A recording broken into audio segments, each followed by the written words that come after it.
আসসালামু আলাইকুম। প্রকাশিত হয়েছে বেসরকারি শিক্ষা প্রতিষ্ঠানে কর্মরত এনটিআরসি কর্তৃক সুপারিশপ্রাপ্ত ইন্ডেক্সধারী শিক্ষকদের বদলি নীতিমালা। এই নীতিমালায় সাধারণ কিছু শর্ত দেয়া হয়েছে। তবে এই শর্তগুলোর মধ্যে একটা গুরুত্বপূর্ণ শর্ত হচ্ছে একজন শিক্ষক জীবনে 2 বার বদলি হতে পারবেন। তবে নারী শিক্ষকদের জন্য জীবনে 3 বার বদলির সুযোগ রাখা হয়েছে। তবে এই শর্তগুলোর মধ্যে নারী শিক্ষকদের জন্য আলাদাভাবে কোনো শর্তের কথা উল্লেখ করেনি। যেমন বদলি নীতিমালা প্রকাশের আগেই বলা হয়েছিল যে নারী শিক্ষকরা তার স্বামীর কর্মস্থলে যেতে পারবেন। এমন কোনো শর্তের কথা এই বদলি নীতিমালায় নাই, যেটা অনেক নারীকে আশাহত করেছে।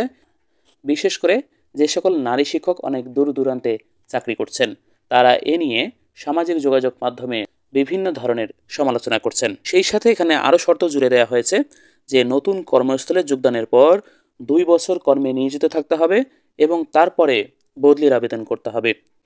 আমরা যদি 3 নম্বর ধারার 7 নং শর্তের দিকে খেয়াল করি, তাহলে এখানে বলা আছে একজন শিক্ষক কর্মজীবনে সর্বোচ্চ 2 বার বদলি হওয়ার সুযোগ পাবেন। তবে একজন শিক্ষিকা কর্মজীবনে সর্বোচ্চ 3 বার বদলির সুযোগ পাবেন। তবে এই বদলির ক্ষেত্রে সিনিয়রিটি, নারী এবং দূরত্বকে অগ্রাধিকার দিয়ে বদলি কার্যক্রম পরিচালনা করা হবে। তবে চাকরিতে যোগদানের তারিখ থেকে সিনিয়রিটি বিবেচনা করা হবে। এক্ষেত্রে এমন একটা পয়েন্ট যুক্ত করা হয়েছে যা কোনো শিক্ষকই পছন্দ করেননি।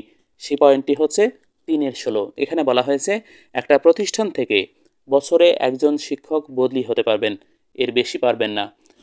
অনেক শিক্ষক মনে করেন এক্ষেত্রে শিক্ষা প্রতিষ্ঠানগুলোতে বিশৃঙ্খলা দেখা দেবে। বিশেষ করে যে সকল শিক্ষা প্রতিষ্ঠানে একাধিক শিক্ষক এনটিআরসি কর্তৃক সুপারিশপ্রাপ্ত হয়ে কর্মরত রয়েছেন, তাদের মধ্যে এক ধরনের অসন্তোষ দেখা দেবে এবং তারা বদলি হওয়ার জন্য প্রতিষ্ঠান প্রধানের সাথে আর্থিক লেনদেনের মাধ্যমে বদলি হওয়ার চেষ্টা করবে এবং প্রতিষ্ঠান প্রধানও এই সুযোগটাই নেবে।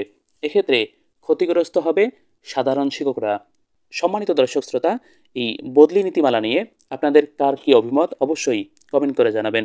কেমন হলো এই বদলি নীতিমালা তা অবশ্যই ব্যক্ত করবেন নিজের ভাষায়। সম্মানিত দর্শক, আজকের এই গুরুত্বপূর্ণ এবং ইনফরমেটিভ ভিডিওটি এখানে শেষ করছি। এই ধরনের তথ্যবহুল এবং শিক্ষক ও শিক্ষাবান্ধব নিউজগুলো প্রতিদিনই আমাদের এই চ্যানেলে আপলোড করা হচ্ছে। তাই সেই আপডেটগুলো মিস করতে না চাইলে এখনই চ্যানেলটি সাবস্ক্রাইব করুন এবং পাশে থাকা বেল আইকনটিকে অন করে দিন। আপনারা সবাই ভালো থাকবেন, সুস্থ থাকবেন। দেখা হবে পরবর্তী ভিডিওতে। আল্লাহ হাফেজ।